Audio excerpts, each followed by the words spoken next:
அனைவருக்கும் வணக்கம். 8/7/2026 தென்காசி மாவட்டம் ஆலங்குளத்தில் 27,000 நெல் மூட்டைகள் தீயில கருகி போனதா தகவல் வந்தது. அடுத்தது சில வாரங்களுக்கு முன்னாடி தஞ்சாவூர் மாவட்டம் கும்பகோணத்தில் ஒரு 50,000 நெல் மூட்டைகள் மழையில் நனைஞ்சு சேதமாயிடுச்சு அப்படின்னு சொல்லி நியூஸ் வந்துச்சு. இப்போ இது ரெண்டுக்கும் உள்ள வித்தியாசம் என்ன அப்படின்னா, மெயின் ரீசன் தமிழ்நாட்டில் தானியங்களை சேமித்து வைக்கிறதுக்கு சேமிப்பு கிடங்குகள் கிடையாது. இதான் நிதர்சனமான உண்மை. தமிழக அரசு சில வாரங்களுக்கு முன்னாடி ஒரு அறிவிப்பு வெளியிட்டிருந்தாங்க. என்னன்னா, மாண்புமிகு அமைச்சர் ஆதவ அர்ஜுனா அவர்கள் தமிழக முதலமைச்சர் அவர்களுக்கு சொன்னதா ஒரு தகவல் சொல்லியிருந்தார். என்னன்னா, ரேஷன் கடைகளில் கொடுக்கக்கூடிய அரிசியான தரத்தை உயர்த்தி தருவோம் அப்படின்னு சொல்லியிருந்தார். அதெல்லாம் எப்படி நடைமுறைக்கு சாத்தியமாகும் அப்படின்னா, விவசாயிகள்ட்ட இருந்து வாங்கக்கூடிய நெல்லை தரமான முறையில சேமிச்சு வச்சிருந்தா மட்டும்தான் அதெல்லாம் சாத்தியம். அப்போ தமிழக அரசுக்கு ஒரே ஒரு கோரிக்கை என்னன்னா, இந்த மாதிரி தீயில கருகி போறதும் மழையில நனைஞ்சு போறதும் இப்படியே இருக்கிற நெல் மூட்டைகளை பாதுகாக்கிறது தான் மெயின் முதல் வேலையா இருக்கும். அதுக்கு ஒவ்வொரு ஊராட்சிக்கும் இண்டிவிஜுவலா கட்டி கொடுத்தா ரொம்ப சிறப்பு. நிதி சுமையால எங்களால முடியாது அப்படின்னா ஒரு 10 ஊர்களுக்கு சேர்ந்து ஒரு இடத்த அரசு நிலத்தை தேர்ந்தெடுத்து அங்க நீங்க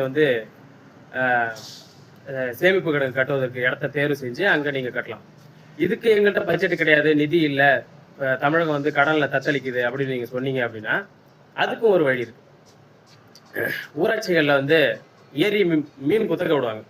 அதே மாதிரி மரம், புளிய மரம், எங்க ஏரியாவில் புளிய மரம் அதிகமா இருக்கும், அது குத்தகைக்கு விடுவாங்க. அது மூலியமா வர்ற அமௌண்ட் அந்த தொகையை எடுத்து இப்ப எப்படி கோயில்ல இருந்து வர்ற நிதியை கோயிலுக்கே பயன்படுத்தும் அப்படின்னு சொல்றீங்களா, அந்த மாதிரி இந்த மாதிரி ஊராட்சிகள்ல இருந்து வர்ற நிதியை எடுத்து இந்த மாதிரி பாதுகாப்பு சேமிப்பு கிடங்கு கட்டுவதற்கு நீங்க பயன்படுத்தலாம். இது பெஸ்டான வழி.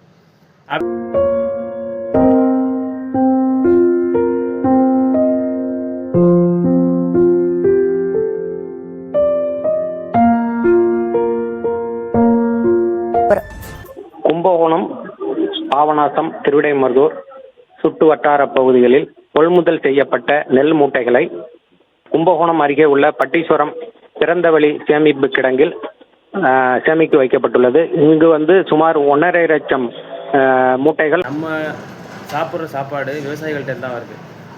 அவங்க 3 மாதம் கஷ்டப்பட்டு வேர்வை சிந்தி மும்முனை மின்சாரம் எப்போ வருதுங்கிறத பார்த்துருந்து கண்முழிச்சு அவங்க 3 மாதம் கழித்து எடுத்துகிட்டு ஒரு இடத்துல சேமித்து வைக்கிற நெல்லானது ஒன்று மழையால் வீணாக போகுது, அப்படி இல்லையா தீயில கருகி போகுது. இதை ரெண்டையும் தடுக்கணும் அப்படின்னா ஒரே விஷயந்தான், பாதுகாப்பு சேமிப்பு கிடங்குகளை நீங்கள் உருவாக்கி தரணும்.